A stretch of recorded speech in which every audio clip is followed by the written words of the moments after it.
Welcome to another episode of Behind the Dreamers. I'm your host, Jennifer Loading, and we are talking to the achievers, the creators, the magic makers, and the dreamers. These are our friends. These are your friends, and they are living the extraordinary.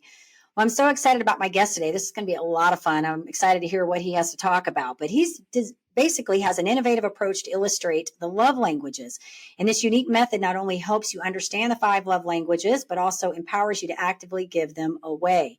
The system is designed to be effortlessly accessible, making it suitable for even young children. And he says it's a game where everyone emerges as a winner. So I'm super excited to hear about this and share this with you. But before we bring him on, I do want to do a quick shout out to our sponsor. This episode is brought to you by Walt Mills Productions. Need to add excitement to your YouTube videos or some expert hands for editing? Look no further. Walt Mills is the solution you've been searching for. Walt is not only your go-to guy for spicing up content, he's the force behind a thriving film production company with numerous titles in the pipeline.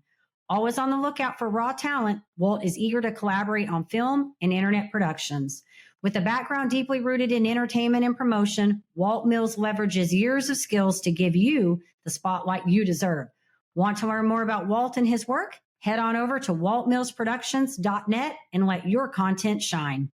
Entrepreneurs, are you ready to level up your leadership skills? Tune in now for an exclusive offer designed just for you. This is my time. Did you know 63% of consumers prefer businesses aligned with their values? Recognizing your core values isn't just vital for business growth, it's the bedrock of effective leadership. Whether you're a seasoned entrepreneur or an aspiring creator, identifying your core values is a key step in constructing the framework of a successful leader, enabling you to lead authentically, expand your business, and live life on your terms. I never settled on play, putting the kettle to flame. I go 100 all day, foot on the pedal, no brakes. 10, 9, paid on my dues, waited in line, 8, 7. Are you ready to access tools to kickstart your leadership journey? Unlock a treasure trove of insights and get your free resources at www.linktree/Jennifer Loading. Take that crucial first step toward realizing your leadership aspirations and elevate your leadership game today. Ready to shine. So with that, let's get our guest on here today. So Paul Zolman is an international best-selling author of The Rule of Love. He says in his book, you'll find what helped him move from a childhood boot camp of abuse to being a person who loves everyone and can find good about anyone in any circumstance. So Paul, welcome to the show. We are so excited to have you here today. Thank you, Jennifer. What a pleasure to be with you. It's going to be so much fun. I've been looking forward to it. Awesome. We had a fun talk off of this. And so I'm excited about what you've got and your story. And so I kind of want to open this up. So tell us a little bit about this unique approach to expressing these love languages. The unique approach was something that I created, Jennifer, that really I needed a replacement behavior for residual anger I had from my childhood. And the unique approach is using a cube, actually. I created a cube that has the love languages on it. There you'll see 2 hands touching one another. That represents touch. Here's a hand holding a gift. That represents gifts. Hand holding an hourglass. That represents time. Hand holding a platter. That represents service. And then, of course, 2 hands together forming a heart with a conversation bubble out from that heart, meaning words from the heart. So that would be the words. 5 love languages, 6 sides on the cube. The last one is a hand holding a question mark. That one surprised me. So there's just 2 instructions. You roll the die every day. Whatever it lands on, that's the love language you practice giving away all day that day. No longer is it about you or me. It's about them and about watching them when they light up. When they light up, that's what they like. And that you discover their primary love language in that way. I love that. And it's so interesting because we tend to, don't you agree, that we tend to give love language which is comfortable for us, right? Like what is our love language is what we try to put out into the world. And as you know, and we all know this, not everybody has the same love language, right? So if you're a person like I'm a words of affirmation person, I love that. And I love connection.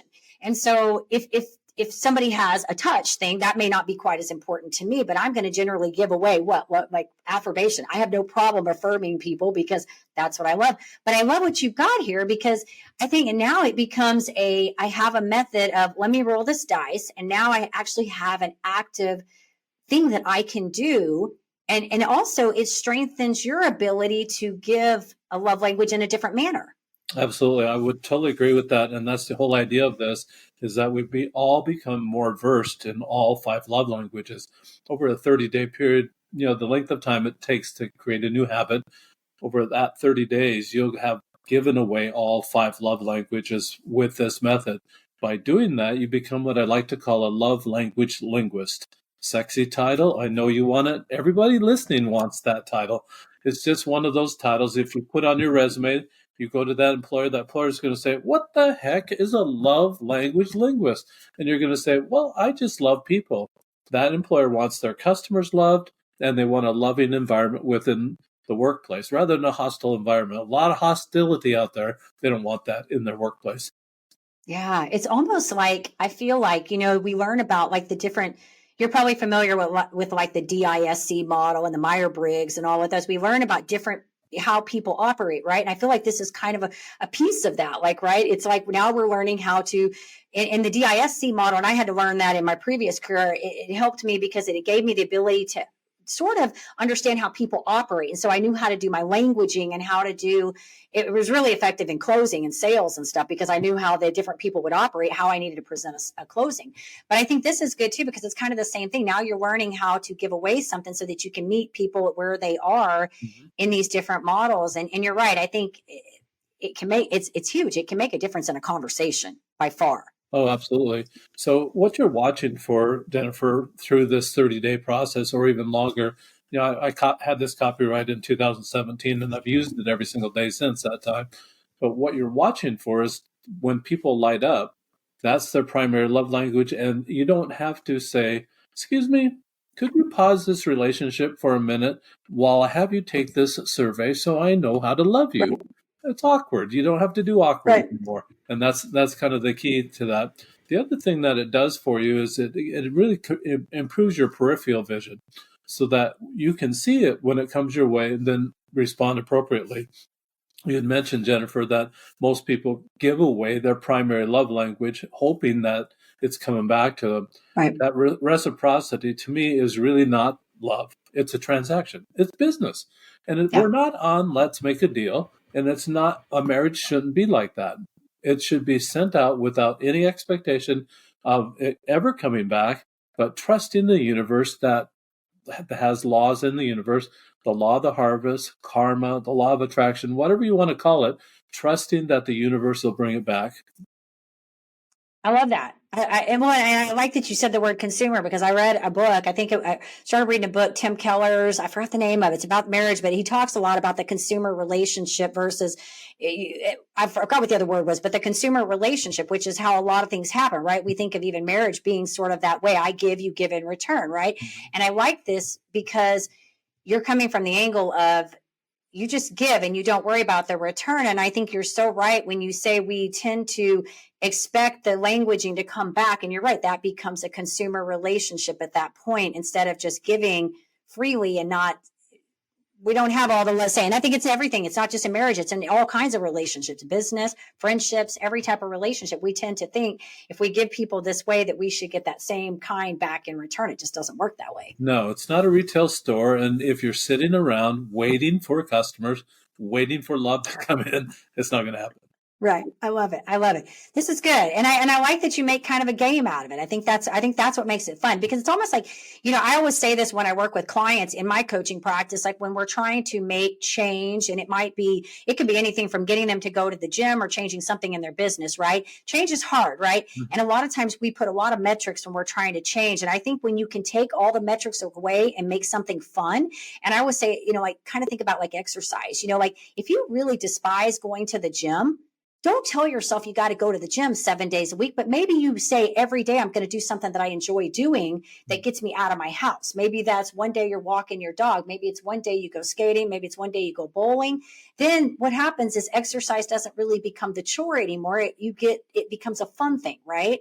And so I like that you're making a game out of this so that it's not really even a chore at this point. It's sort of a fun challenge game. Absolutely. I love that, Jennifer, too, that you brought in variety with that. Exercise this is just the same thing. It's variety in exercising love, and it's just going to be a little bit different every single day. The last one that I created that surprised me, on that day you're just watching for opportunities to do random acts of kindness, or you could do any one of the love languages. Whatever you're watching for, you're actually using, it's almost like a test.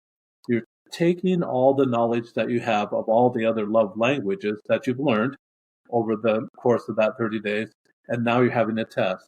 You're going to be able to watch for it, and you'll be able to respond to it on that surprise me day. I like it. I'm going to have to check more of it. I did look up your stuff, so I'm going to get in there and dig a little bit more. I like it. It's very cool. I want to back it up a little bit and talk. We don't have to get into too much detail, but want to talk about kind of what brought you to this, because I think we all have these journeys. And the one great thing I love about Behind the Dreamers is we talk about everything, because I think people see us where we are. Like, they see us in that space where we are now, but they don't recognize that there's a journey that gets us to that place, right? There's something that leads us there. So maybe give us a little bit of the inspiration. I know you touched on, but just maybe a little bit of the inspiration that led to this. Absolutely. As I'd mentioned, I grew up in a family of abuse. 15 years ago, I was in a situation that I was single. This anger that I'd carried forward from that childhood actually probably was contributory to the demise of my first marriage. And because of that, I ended up single. So I'm single, and my sister thinks I'm really lonely. She calls me. I'm 7 hours away, driving 7 hours away from her. And she calls me and says that she had a neighbor that she wanted to introduce to me. Well, prior to that, for a year and a half prior to that, I'd been doing what I call destination dating. I'd gone from, I went to Daytona Beach, Jacksonville, Florida, Atlanta, Georgia, Charlotte, North Carolina, Columbia, South Carolina, New York City, Kansas City, Salt Lake City, Phoenix, Nashville, went Cabo San Lucas. All these places I went looking for love in all the wrong places, really is what it really amounted to. Spent a lot of money, had a lot of fun, but it just didn't amount to anything. I thought I had a lead on something. I thought I had built a good relationship with one of those people, and she lived in Phoenix. So I moved there, and it just actually went south from there. It just did not materialize. So at this point, my sister's calling me, wanting to introduce this neighbor. I just told her, oh, I don't think so, because I had just done all that. And I'm number 10 of 11 children, Jennifer. Oh, wow. She's an older sister, so you have to do what your older siblings said. Just right. And even back in the day, when we didn't have remote control TVs, I was the human remote control. My older siblings would tell me, you go change the channel to this. So I'd walk up to the TV and turn the knob to the different channel. So I'm used to being told what to do in that way. And you kind of dream that maybe someday I'll be able to make my own choices. And so I'm trying to put my sister off, and she says, oh, come on.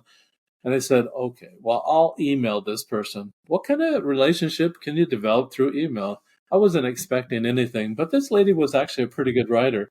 And then after 4 or 5 emails, I finally came to the point I felt brave enough to ask, well, how many times have you been married? And she writes back and says, counting the 5 that are buried in the backyard. And it was just hilarious. I thought, I've got a live wire here. I've got somebody who's got some personality and even a sense of humor. This might be worth pursuing. So we start getting a little closer, and then I end up moving up by my sister, and we get more serious. Now it's time for big brother approval. So I take this woman to my brother's house. It's 300 miles north. And first thing that happens is when we walk in is my sister-in-law pulls her aside and says the only emotion that the Zolman family learned growing up was anger. At first, I denied it, said, then it made me mad. And I thought, I've been busted. I really proved her point. And from that time, I thought, if that's the perception of the Zolman family, then I have an opportunity right here and now to change that perception. Wow. So I started reading the color code, and I started reading the 5 love languages, and really settled on the principles of the 5 love languages. I'm Christian, and Dr. Gary Chapman was a pastor, and he said that these reconcile to the life of Jesus Christ. So I did my own fact check and just found out how they did reconcile to the life of of Christ and thought this was really be a good path. But his application of the principles didn't work for me. Coming from where I came from, that angry culture has angry vocabulary, angry humor, all the put downs. They talk over one another, and it's just that angry. It's a culture all by itself. I didn't know where to start. I didn't really understand the principles, but I was trying, and I wanted to do that. His idea was that, well, Jennifer, if I guessed what your love language is and I catered to that, we're going to be buddies. I'm a really bad guesser. Obviously, I wasn't trained to guess and trained to guess accurately, so that wasn't working for me. And then the second thing that Dr. Chapman says, if I take this love language test, I can find out what my love language is. Well, Jennifer, what am I supposed to do with that? Advertise? Hello, Jennifer. Gifts. What do you have for me today? It's just awkward. I was done with awkward. I found out that from this anger, that residual anger, I found out as an adult that I was doing the same thing my father would do. He would be annoyed, stack these annoyances until he had this flash of anger. And what would happen is that being number 10 of 11, my father dated my mother every Friday night. I love that about my father. I can't even keep up with that myself in my own life. How did he do that? But he really valued women, and he wasn't very creative about it. It was always at the Maverick Bar, always over alcohol. And I can imagine, I was never there, but I can imagine that my mother would have this conversation about how her week went home with the children while he's out on the road. He was a truck driver. And so he'd come home on the weekends, and I think I can imagine her starting at the top or the oldest child. And my father's getting annoyed at one child, annoyed next.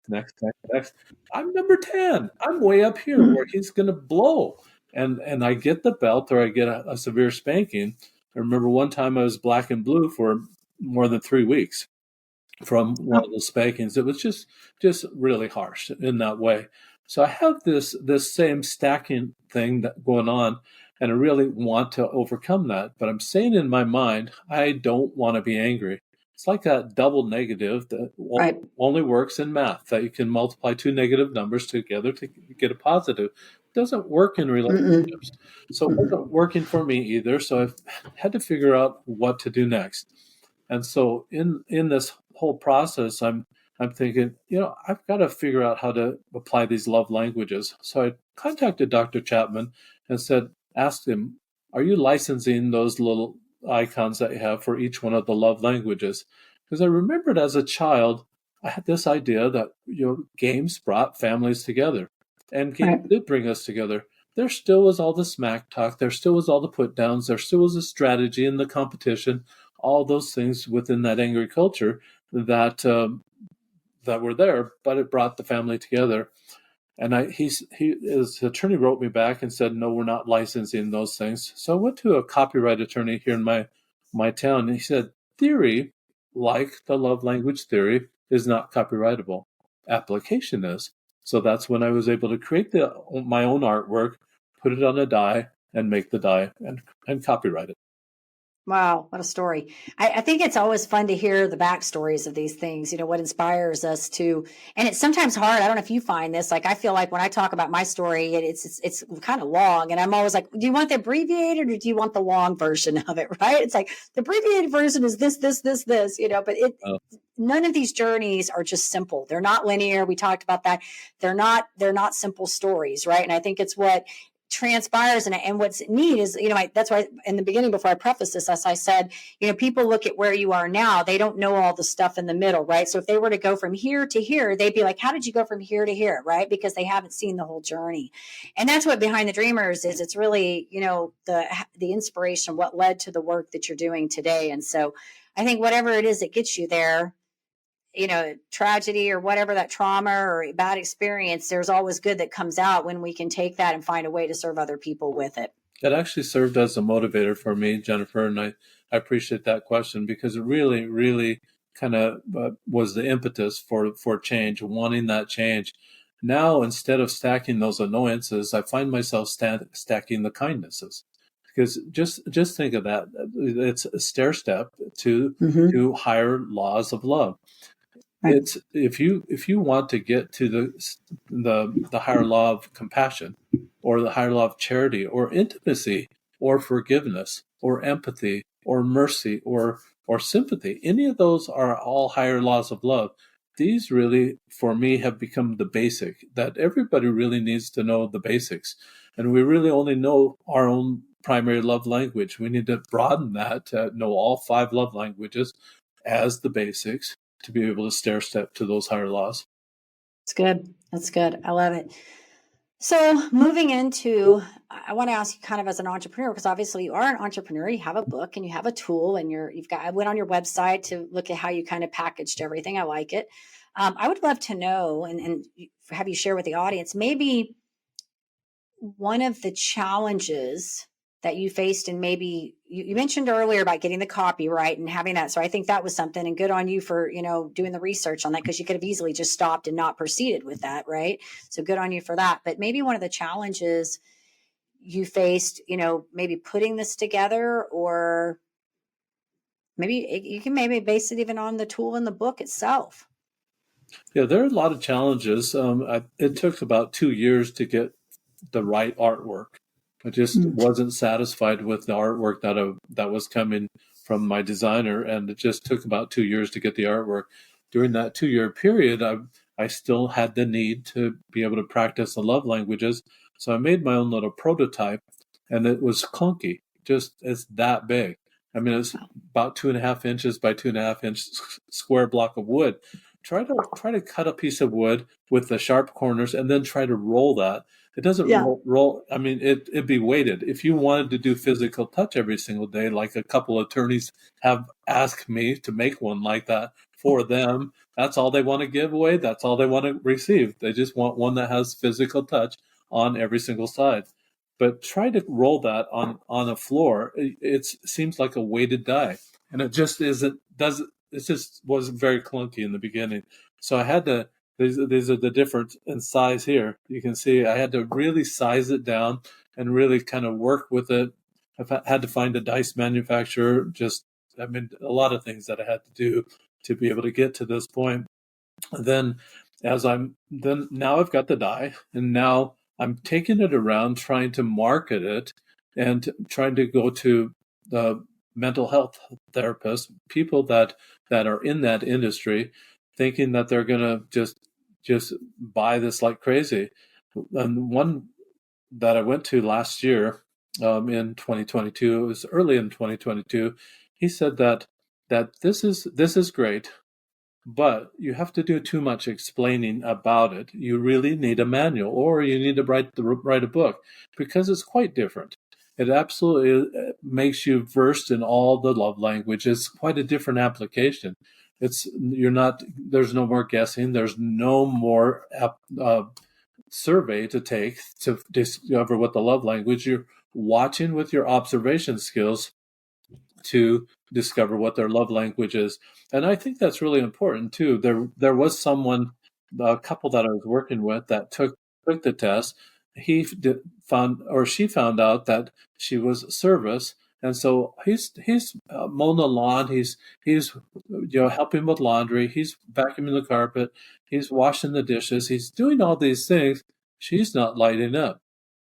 When he starts rolling the die, and he rolls words of affirmation, now she's lighting up. Now she's happy. Now she really, and it was almost like she was a changed person.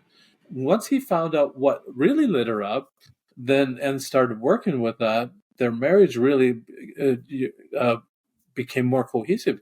They just became on the same page. They understood one another, and that's the whole key to this. Is we're trying to improve communication. So the challenges for doing that, it's a hard concept to explain. I mean, it takes a minute to explain the concept, and so that's why I'm here with you, Jennifer. I like it, actually. I think it's really good for, because it's a structure to me. It's like it no longer becomes I got to think about what to do. You've got the die to roll the die. Now you've all it's structure, and I like it. I think this could be, I'm like, I need to send all my people that are having like challenge or like, just go pick up the die, get that book, get it and check it out. Because for a lot of people, that's not a natural thing. It just doesn't come easily. And if they have something that says, do this, they can follow that. You know what I mean? So I love it. And thank you for sharing, the things that you had to overcome, because I think that's important as an entrepreneur. I like to say we real talk it here, because I think sometimes people, again, I've mentioned this several times, they see you where you are now. They don't know the hardships and the things that you had to go through to get to where you are. So thank you for sharing all that.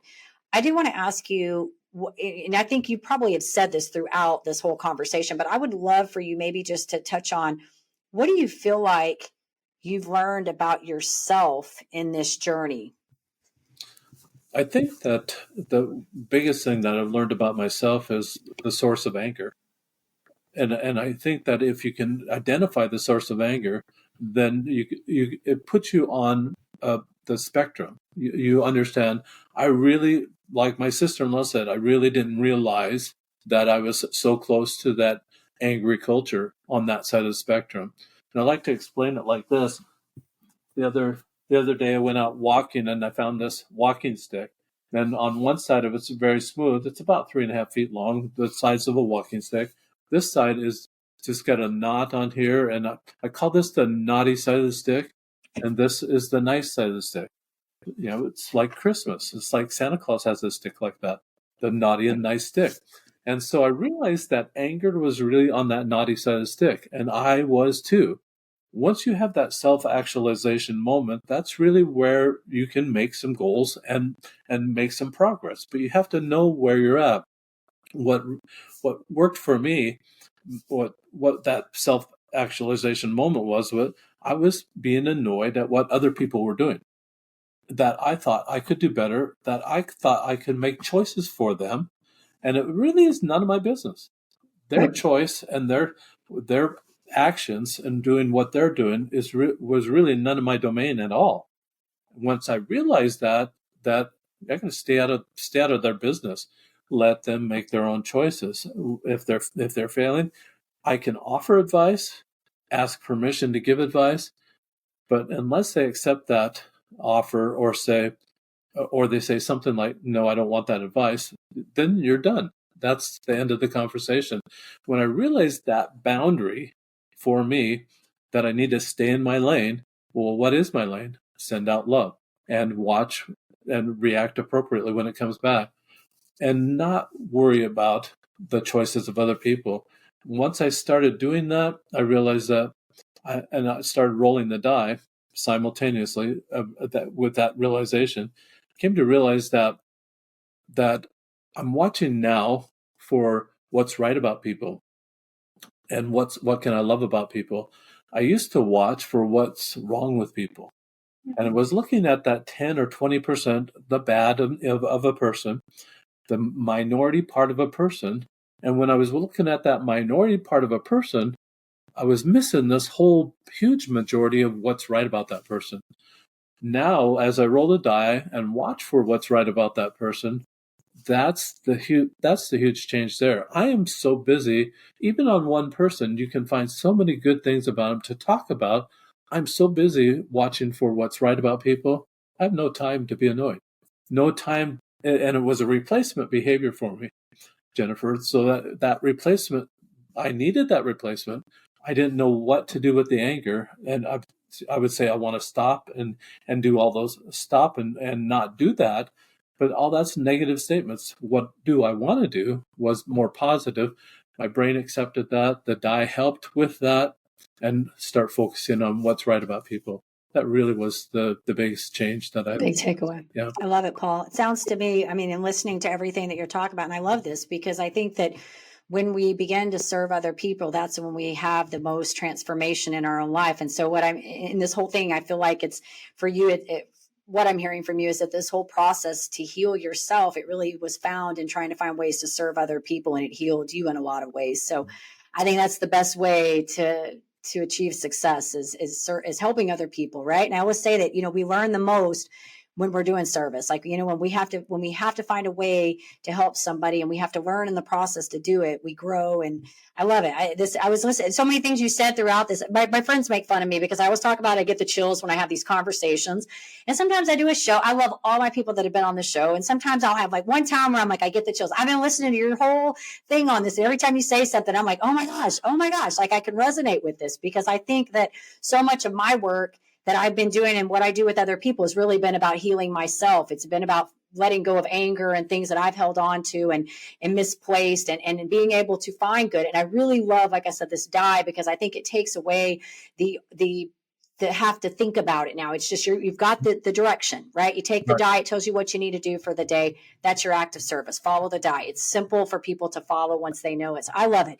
One last question I want to ask you before we close this out. You've said so many great things, but any advice that you would give to somebody right now, maybe that wants to take it away? Let's just talk about writing a book. Maybe they want to go and pursue their passion of starting something, whether it's a book or whatever their calling is right now. Mm-hmm.